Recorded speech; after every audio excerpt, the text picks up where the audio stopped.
Welcome everyone. I'm going to do an end of the market wrap video. We're going to go through the indices, look at some individual stocks and trade ideas. If you're new, give me a thumbs up. I do appreciate that. There's been some more interaction on the channel. That's encouraging. And if you're also new to trading, or if you just want to learn how I'm able to find these setups and what I'm looking at on these charts, take my course. Link is in the description below. It's a $99 course. But again, $100 for a skill set that can make you a lot more money, potentially if you're, I'm not guaranteeing anything, I can't do that, but it's just training, it's education, and it's going to give you, it's going to at least enable you to look at the charts in a little bit of a different way and maybe try to figure out actually what's going on these charts. A lot of people, they look at charts and they have no idea what any of this is. So that supplemented with the videos that I put out, I think it can be a benefit. All right, so let's get into it. Triple Qs. All right, so we saw some selling into the day. So here's, I talked about what I was doing, and so far this has played out pretty good. So on Friday, we came down to this 297 area. I talked about that being my level of support where I think we're likely going to get a reaction. And I continued to talk about that even when we were up here. Let me go over to the daily. When we were trading up in this range all the way chopping around, I kept saying 297 is the level I'm really looking for the next bounce. And, we consolidated and then we, sold off down to that 297. And let's go to the hourly. So there's your bounce. You got the bounce. What I did on Friday, talked about it, is I was long Friday and then I rolled back short at the end of the day. And that's where I remain as of today and as of right now. I went home into the close short.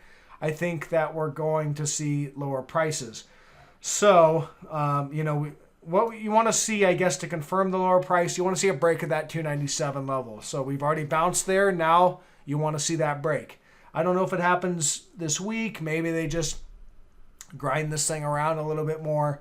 But a break of that 297 level, and you get that close, especially, a nice impulsive hourly close below there. And I think we're heading down to, about 285, 284, somewhere right in there. Okay. So that's what I see on the Qs. I don't see any signs yet that tell me that we are going to reverse. All right. If you look at the hourly, yes, there is some bullish divergence starting to kind of show up on the RSI, on the hourly, but it's not there on the PPO, and it's only on the hourly. So again, and on the daily, I don't see any bullish divergence. So I think we're heading lower, and that's what I've got on that. SPY, all right, so SPY, I am looking for the selling to start to bleed into the SPY. And the thing is if you really look at this chart, we're clearly downtrending. I mean, it's obvious that we're downtrending in the short term. See the downward trend making lower highs and lower lows. So we're downtrending, but we haven't seen really that impulsive selling. I mean, from the all-time highs, the SPY is only off 3% from the all-time highs. So there has been no broad-based sell-off in the general market. A little bit of pullback, but nothing that's really crazy. So that's why I think the selling's not over. All right, I think there's more selling to come because there has been no selling in the SPY. There's been there's been an exit out of tech, and there's been no selling in the SPY. I think we're likely, before all said and done, you're going to see some impulsive selling in the S&P 500. All right, so we'll watch for that. The SPY ran up to, it bounced right here at this 387, this right up in there. We'll just move that up there slightly. So that's what we're going to say is our range right now is resistance 387.40, support 381.18. So you're going to want to look for a breakdown of this level or a gap down, things like that. Anything impulsive when it comes to like a gap down or an impulsive break, that's going to help confirm that we're going to see lower prices.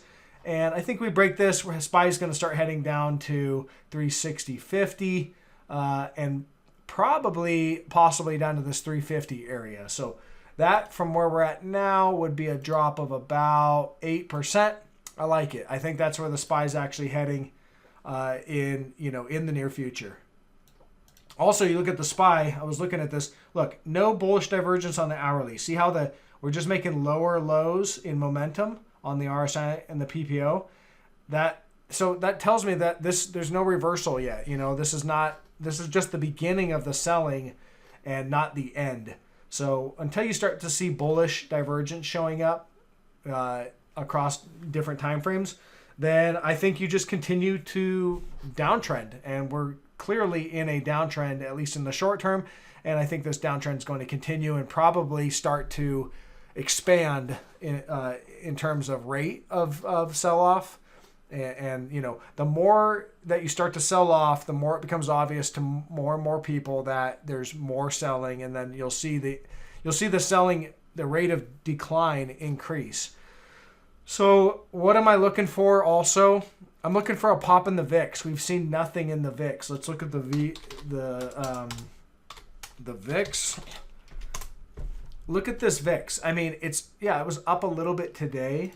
Let's go to the daily here. But I mean, look, we're just there's no impulsive move higher in the VIX. It's just kind of hanging out there. So I'm looking for that move up in the VIX, and that will happen when the SPY starts to realize that there's that there's more selling, and the SPY starts selling off. So watch that. Watch the VIX. I'm looking for it. I actually added to a long VIX position today, and I'm looking for that to start to for the VIX to start to expand higher. So that's what I'm looking for on that. The way I did it was with VXX. And, you can see this thing's gone nowhere. There's been no move higher. So I'm looking for a move up to this trend line and then probably a break above it, ultimately up to probably this 27.76 area, potentially up to this 32 area. I like both those levels as potential kind of resistance for an expansion in the VIX and this VXX. Okay, let's look at these FANGs because these are the market leaders. If you look back at the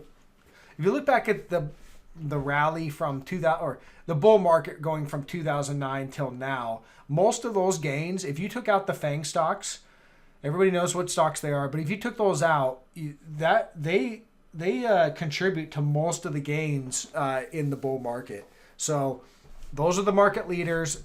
If they are not leading, don't expect this market to hold up. Might go sideways for a little while, but it's not going to go higher.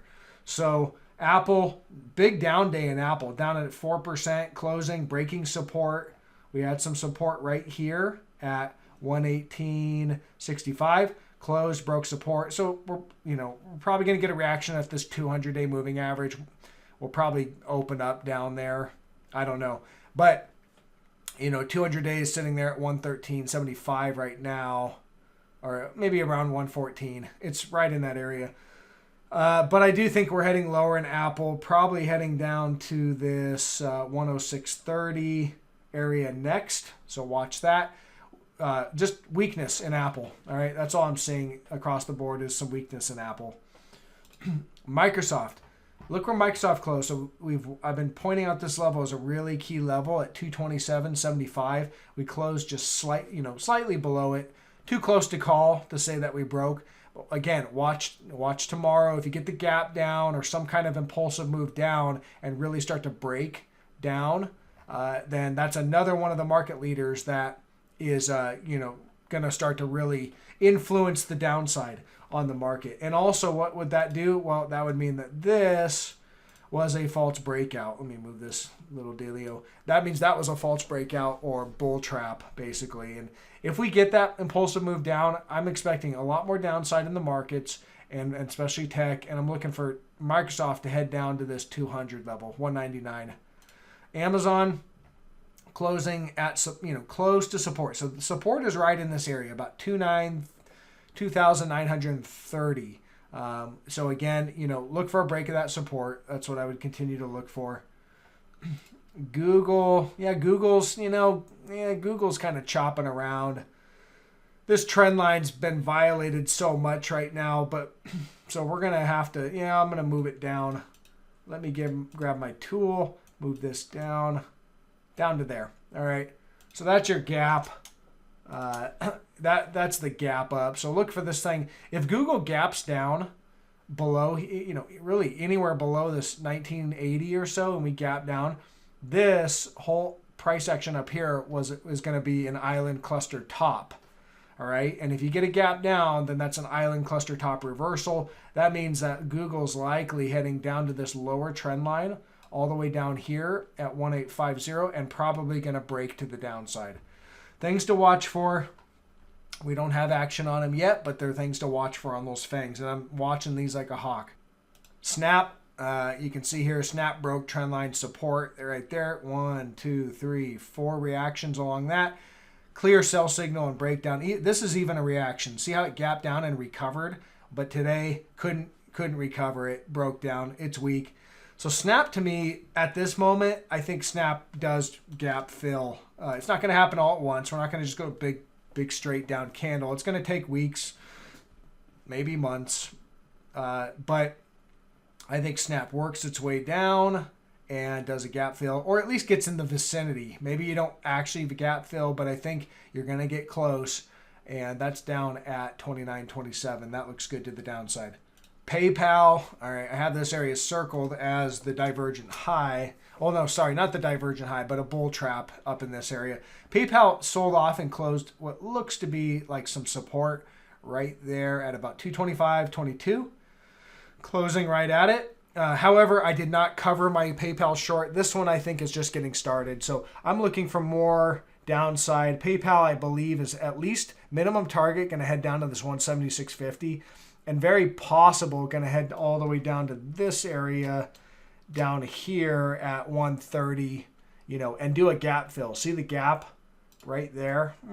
Looking at filling that gap. I think that's a very likely scenario.